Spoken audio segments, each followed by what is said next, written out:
여러분, 혹시 이제 퇴사만 하면 내게도 새로운 인생이 펼쳐질 거야 라고 꿈꿔보신 적 있으신가요? 우리 대부분은 하루하루 직장 생활을 하면서 언젠가 퇴직금이랑 저축해둔 돈으로 편하게 살 수 있겠지라는 희망을 품곤 하죠. 그런데 현실은 생각보다 훨씬 복잡하고 은퇴 후의 삶이 결코 마냥 달콤하지만은 않다는 얘기 많이 들어보셨을 거예요. 오히려 그토록 열심히 모아놓았던 10억도 막상 은퇴 후엔 순식간에 빠져나가는 악몽 같은 상황이 벌어지기도 하거든요. 그래서 오늘은 직장인으로서 오랫동안 수고하고 또 은퇴라는 전환점을 맞이했음에도 불구하고 여러 가지 이유로 눈물을 흘릴 수밖에 없었던 분들의 이야기를 나눠보려 해요. 막연히 10억이 있으면 노후 생활은 걱정 없을 거리라고 생각하는 분들이 많지만 실제로 퇴직 후 돈이 한순간에 줄어드는 경험을 하면 엄청난 불안과 후회를 맛보게 된다고 합니다. 저도 주변에서 이런 사례들을 볼 때마다 나도 미리 더 공부하고 준비해야겠다. 인생이란 게 이렇게 한 방에 훅 갈 수 있구나 하고 많이 느끼곤 해요. 그런데 구체적으로 어떤 이유들로 이런 일이 벌어지는 걸까요? 그리고 우리가 미리 대비한다면 이런 퇴사 후 10억의 악몽을 조금이라도 피할 수 있을까요? 오늘은 은퇴 이후의 삶에서 흔히 일어나는 세 가지 사례를 중심으로 좀 더 현실적인 이야기를 나눠보겠습니다. 1. 부동산 투자에 몰빵했다가 고점의 함정에 빠진 경우. 첫 번째 이야기 많이들 공감하실 것 같아요. 김 씨 가명은 퇴직 직전까지 열심히 모은 퇴직금과 그간 불려온 자산을 합쳐 대략 10억 원 정도를 가지고 있었습니다. 그 돈을 잘 굴려서 안정적으로 살고 싶은 마음에 주변에서 요즘은 역시 부동산이 최고다라는 얘기를 듣고 거기에 대부분을 투자했다고 해요. 마침 아파트 값이 치솟는 시기였고 부동산으로 큰 돈을 벌었다는 사례가 넘쳐나니까요. 그런데 문제는 김 씨가 매수한 시점이 다소 고점이었어요. 오를 대로 오른 아파트 가격이 더 이상 크게 오르지 않고 시장은 점점 거래가 줄어들기 시작했죠.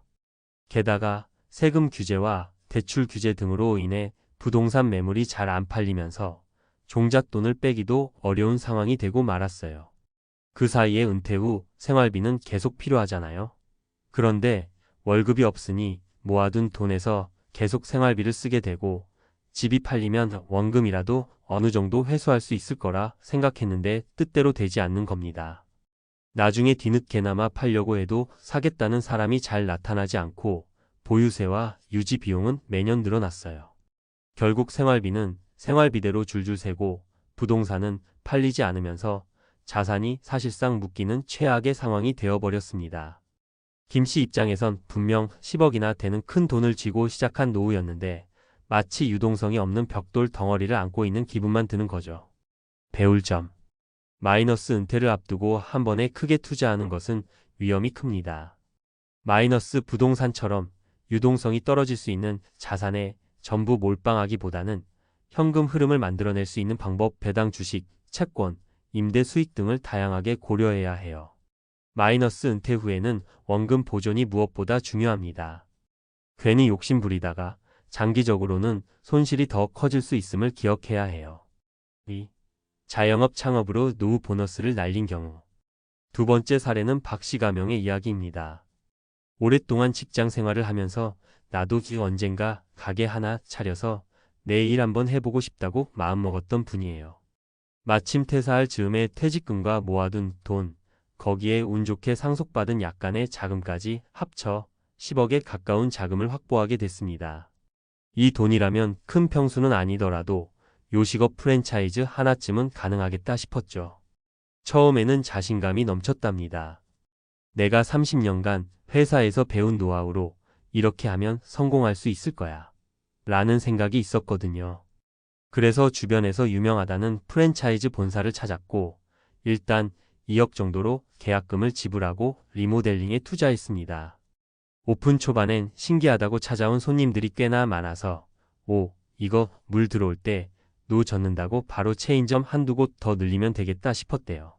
그런데 막상 몇 달 지나고 보니 손님이 점점 줄어들고 있었어요. 물가가 오르고 경쟁업체도 우후죽순 생겨서 가격 경쟁에 시달렸죠. 인건비와 월세, 재료비가 계속 오르는데 매출은 더디게 오르는 형국이 된 거예요. 여기에 소위 프랜차이즈 수수료는 계속 빠져나가니 기대했던 수익이 전혀 나오질 않았습니다. 문제는 이 사업을 버리기도 쉽지 않았어요. 지금 포기하면 인테리어비, 기계설비비, 심지어 위약금까지 몽땅 날아가거든요. 결국 박 씨는 가게를 유지하려고 처음에 모아놨던 자금을 계속 투입했어요. 조금만 더 버티면 좋아지겠지 하는 마음이었죠. 그러나 코로나19 같은 예기치 못한 외부 요인까지 겹치면서 결국 2년 만에 문을 닫고 말았습니다. 그 사이에 투입한 돈을 거의 회수하지 못했고 퇴직금과 상속받은 돈까지 몽땅 날린 상태에서 망연자실해졌죠. 몇 억이면 노후가 편하다고 생각했는데 내 사업이라는 애착 때문에 투자 시점을 제대로 조정하지 못한 게 패인이었다고 해요. 배울 점. 마이너스 은퇴 후 창업은 꿈과 열정만으로 접근하기엔 리스크가 큽니다. 마이너스 실제로 해당 업종에서 일해보거나 소규모부터 테스트해보면서 시장 조사를 충분히 해야 해요. 마이너스 퇴직금과 전 재산을 한 방에 투자하는 건 정말 위험합니다. 차라리 소액으로 조금씩 시작해보고 반응을 본 뒤 확장하는 편이 훨씬 안전합니다. 3. 가족 부양과 갑작스러운 의료비로 예상치 못한 지출이 커진 경우. 세 번째 사례로는 이씨 가명을 들어볼까요? 이분은 안전하게 살고 싶어 했던 분이라 주식이나 부동산 같은 위험 자산에는 크게 투자하지 않았어요. 차근차근 저축만 해오다가 퇴사할 무렵 대략 10억 원 정도의 현금성 자산을 보유하게 됐습니다. 처음에는 일단 목돈이 있으니 이자로만 살아도 괜찮겠지? 라고 생각했어요. 금리가 낮다 하더라도 노후 생활비로는 어느 정도 충당 가능하겠다 싶었던 거죠. 그런데 가족들에게 차례차례 돈 쓸 일이 생겼습니다. 첫째는 늦은 나이에 결혼을 한다고 해서 결혼 자금으로 몇 천만 원을 도움 주었고, 둘째는 사업이 힘들다고 해서 투자 혹은 대출 형태로 돈을 빌려달라고 했어요. 당장 자식들이 어렵다고 하니 모른 척하기 어려운 마음에 조금씩 꺼내서 도왔죠. 거기에 부모님 중 한 분이 갑작스럽게 건강이 악화되어 병원비가 크게 들었습니다. 당연히 건강보험이 적용된다 해도 간병비와 추가 치료비 등으로 꽤 많은 돈이 필요했어요. 그 순간 이 씨가 느낀 건 내가 퇴직했어도 여전히 가족을 챙겨야 할 책임이 많구나라는 무거움이었습니다. 게다가 은퇴 후 몇 년 지나니까 본인도 슬슬 허리가 아프고 여기저기 검진도 받아야 하잖아요. 그때마다 병원비가 꽤 크게 느껴집니다. 결국 몇 년 사이에 10억 원 중 상당 부분이 빠져나가면서 이 씨는 생각보다 내가 쓸 수 있는 돈이 많지 않다라는 사실을 절감하게 됐어요. 연금도 수령하지만 기대만큼 넉넉하지 못해 생활비로 보태기도 빠듯했고요. 안정적이라고 생각했던 예적금과 연금으로는 충분하지 않을 수 있고 가족 부양 이슈와 의료비로 인해 긴급 자금이 크게 나가는 일이 얼마든지 발생한다는 걸 뼈저리게 느낀 거죠. 배울 점. 마이너스 가족을 위해 써야 할 돈, 긴급 의료비 등은 누구에게나 갑자기 닥칠 수 있는 문제입니다. 마이너스 적절한 보험 가입, 연금 설계, 의료비 및 간병비 대비책 등은 은퇴 전에 반드시 미리 고려해야 해요. 마이너스 은퇴하면 더 이상 지출이 없다라는 잘못된 생각은 절대 금물입니다. 오히려 지출이 늘어날 가능성도 염두에 둬야 합니다. 은퇴 후 재무 설계를 위한 팁? 자, 이렇게 세 가지 사례를 통해서 보면 은퇴 후 우리가 겪을 수 있는 돈 문제는 생각보다 훨씬 다양하고 심각해질 수 있음을 느낄 수 있어요. 그렇다면 어떻게 대비하면 좋을까요? 물론 완벽한 해답이 있는 건 아니지만 몇 가지 참고가 될 만한 팁들을 정리해 볼게요. 분산 투자 앤드 안정성 확보. 은퇴 자금은 투자의 공격성보다 안정성에 좀 더 초점을 맞춰야 해요. 이미 모아놓은 자산을 크게 불리려는 마음보다는 잃지 않고 꾸준히 유지할 방안을 우선적으로 찾아보면 좋습니다. 필요 자금, 여유 자금, 투자 자금 등을 분류해서 절대 쓰지 않아야 할 돈 생활비, 긴급 자금은 리스크가 거의 없는 금융상품이나 예적금에 넣고 그 외 일부만 위험 자산에 배분하는 식이 바람직합니다. 은퇴 후에도 현금 흐름을 만들어라. 노후에는 갑자기 많은 돈이 필요해질 수도 있어요. 그래서 어느 정도 꾸준한 현금 흐름을 만드는 게 중요해요. 적은 금액이라도 월세 수입, 배당금, 연금 등 정기적인 현금 유입을 만들어 놓으면 심리적 안정감도 훨씬 커집니다. 자영업 내 꿈 실현이라면 적은 비용부터 시도. 혹시 은퇴 후 창업이나 자영업을 꿈꾼다면 무작정 퇴직금 전부를 투자하는 일은 절대 삼가야 해요. 본인이 직접 그 업종에서 알바로 일을 해본다든지 소규모로 먼저 운영해본 뒤에 더 해볼 만하다 싶으면 차근차근 확장해 나가는 게 훨씬 안전해요. 가족 이슈와 의료비는 정말 현실적인 문제. 자녀들이나 부모님에게 발생할 수 있는 예기치 못한 상황을 고려해 여유 자금을 마련해 두는 것이 좋습니다. 실손의료보험이나 장기요양보험 등 보험 상품도 잘 따져보고 필요한 경우 가입하는 걸 권장드려요. 계속해서 지식을 업데이트하자.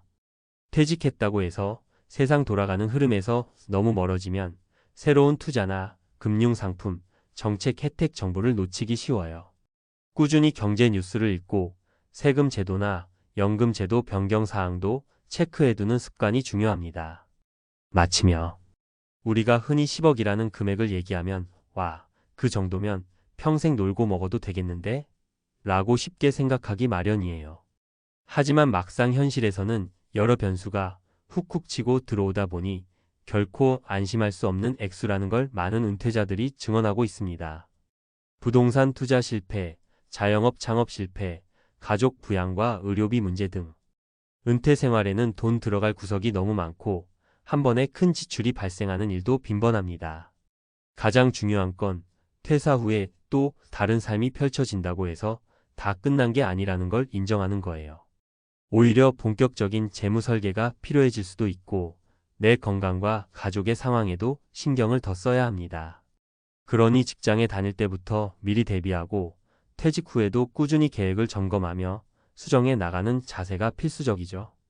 결국 은퇴 후의 삶이라는 건 단순히 돈을 얼마나 모아뒀느냐로만 판가름 나는 게 아니라 그 돈을 어떻게 지키고 굴리며 내 삶에 맞게 최적화시키느냐가 관건이 된다고 봐요. 오늘 소개해드린 세 사람의 사례가 조금은 무겁고 슬픈 이야기일 수도 있지만 한편으로는 우리 모두에게 필요한 경고이자 교훈이 될 수 있지 않을까 싶습니다.